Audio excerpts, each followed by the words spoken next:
सभेला मी मगाशी गमतीने म्हणालो उद्धव साहेबांना, राज साहेबांना, आजच्या सभेचं अध्यक्षस्थान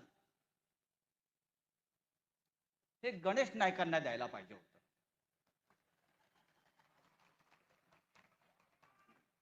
गणेश नाईकांना आज आमंत्रित करायला पाहिजे होतं आजच्या सभेला. कारण गेल्या काही दिवसापासून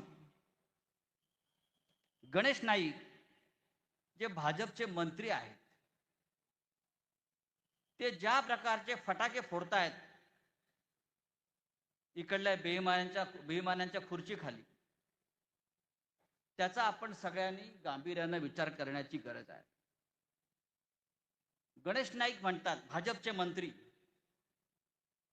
मला माझ्या सृष्टीने परवानगी दिली तर नवी मुंबईत मी एकनाथ शिंदेचा टांगा पलटी करीन आणि त्याचे घोडे फरार नाही ते बेपत्ता करीन. हे कोण म्हणताय? तर फडणवीसांच्या कॅबिनेटमध्ये भाजपचे एक वरिष्ठ मंत्री म्हणतात. माझं गणेश नाईकांना आव्हान आहे,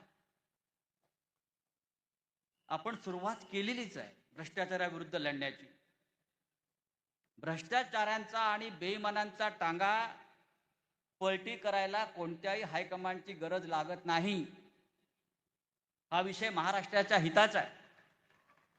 तुम्ही नवी मुंबईत टांगा पलटी करा, मुंबई ठाण्यामध्ये उद्धव साहेब आणि राजसाहेब त्याचा टांगा पलटी करतील.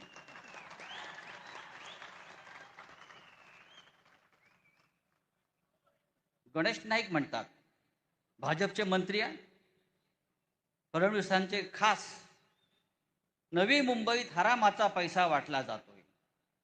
हरामाचा. आता हरामखोर हरामाचाच पैसा वाटणार.